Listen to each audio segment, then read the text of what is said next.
Current ఛార్జీలపై మహిళా లోకం భగ్గుమంటోంది. వేలకు వేల బిల్లులు వస్తుంటే ఎక్కడి నుంచి తీసుకొచ్చి కట్టాలని ప్రశ్నిస్తున్నారు. రాజన్న రాజ్యంలో కరెంటు బిల్లులు తగ్గించాలని కోరుతున్నారు.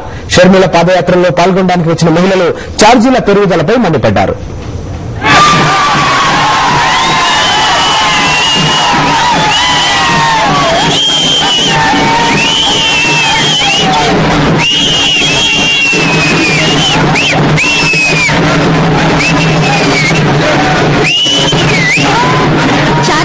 సర్ఛార్జీల పేరుతో ఇప్పటికే సర్కార్ నిర్ణయాలు షాక్ కొడుతున్నాయని, కొత్తగా తీసుకున్న నిర్ణయాలతో ఎలా బతకాలో అర్థం కావడం లేదని మహిళలు చెప్పారు.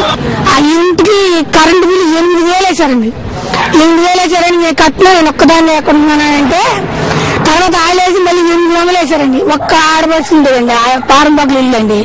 మరి అది న్యాయమేనండి? కరెంటు బిల్లు కట్టలేమండి. కరెంటు బిల్లు తగ్గిపోయినా గెలవాలండి. షర్మిల గారు గెలవాలండి. రావాలండి.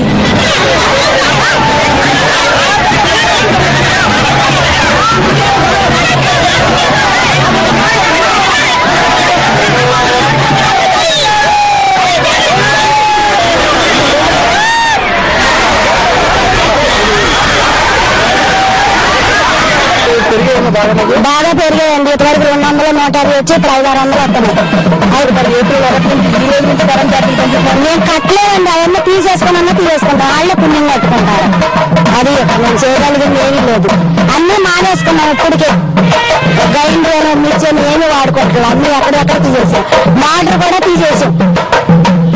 కూడా తీసేసాం. ఏమీ లేదు. ఒక టీవీ మాత్రం ఎప్పుడన్నా చెప్పండి. దానికైనా 500-600 వస్తుంది బిల్లు.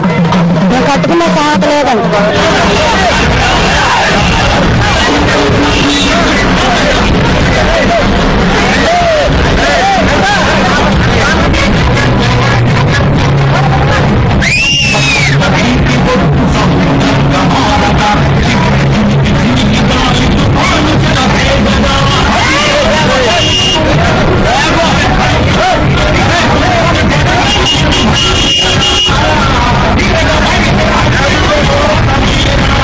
బాధలు పట్టించుకోకుండా ఇలా ఛార్జీలు పెంచుతూ పోతే తమ గతి ఏం కావాలని మహిళలు ప్రశ్నిస్తున్నారు.